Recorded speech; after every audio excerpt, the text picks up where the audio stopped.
এসে এসে এখানে খেলা দেখতে পার্সোনালি চেয়ারম্যান সঙ্গে দেখা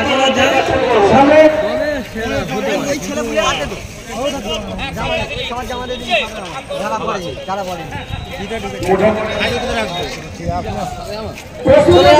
চলে যা ভাই।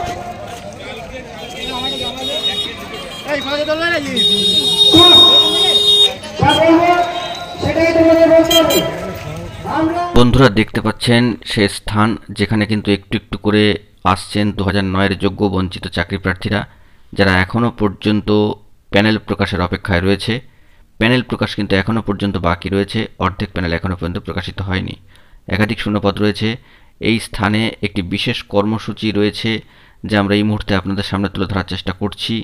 দেবাশিস বিশ্বাস লড়াকু সংগ্রামী যোদ্ধা এবং একনিষ্ঠ বলিষ্ঠ ভয়হীন এক যোদ্ধা, যিনি আজ এই স্থানে বিভিন্ন সহযোগী যোদ্ধাদের সঙ্গে করেই তাদের নেতৃত্ব দিয়ে একটি বিশেষ কর্মসূচি পালন করবেন, এরকমই খবর রয়েছে।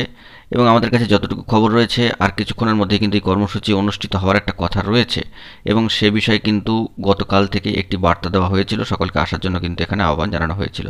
দীর্ঘ সময় ধরে যোগ্য বঞ্চিত প্রার্থীরা এখনও পর্যন্ত প্যানেল প্রকাশের অপেক্ষায়, তারা কিন্তু অপেক্ষমান। তালিকা এখনও পর্যন্ত একটি প্রকাশিত হয়নি, দ্রুতই প্যানেল প্রকাশ হবে, এরকমই একটা তোড়জোড় বা আভাস ইঙ্গিতে আনঅফিসিয়ালি কিছু খবর উঠে আসছে। কিন্তু 2009 সাউথ 24 পরগনার যোগ্য বঞ্চিত লড়াকু সংগ্রামী যোদ্ধা দেবাশিস বিশ্বাস তৎসহ সহযোগী যোদ্ধারা, তারা কিন্তু তাদের কর্মসূচি অনড়ভাবে চালিয়ে যাচ্ছেন। সেই প্রেক্ষিতের ছবি আপনাদের সামনে তুলে ধরার চেষ্টা করলাম।